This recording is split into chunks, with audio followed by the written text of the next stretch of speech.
יום מספר 4 שאנחנו משפצים את המחנה. יאללה, זולה. שוקי אחריי. קודם כל, כאן יש לנו מלא רוזמרים בחינם, שכלבים אמנם השתינו, אבל יש לנו גם פינה.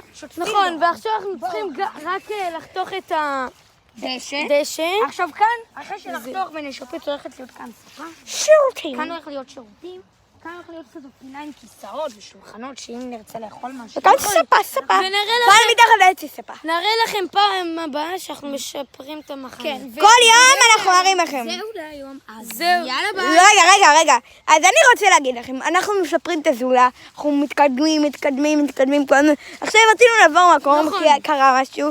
אז אנחנו עברנו מקום, חיפשנו מקום, ועברנו עכשיו למקום הרבה יותר יפה. כן, ועכשיו חיפשנו אתמול כל הזמן, ובגלל זה אתמול לא עלה סרטון. ומה את רוצה להגיד? שאנחנו הולכים להביא לפה את כל הדברים שלנו, ואז נציין לכם את הסרטון. ופעם אחרונה שאנחנו נעבור זולה ואנחנו הולכים לעשות לכם מלא דברים בסדרה הזאת. וואו, זה הולך להיות כיף רצח, כדאי לכם לצפות.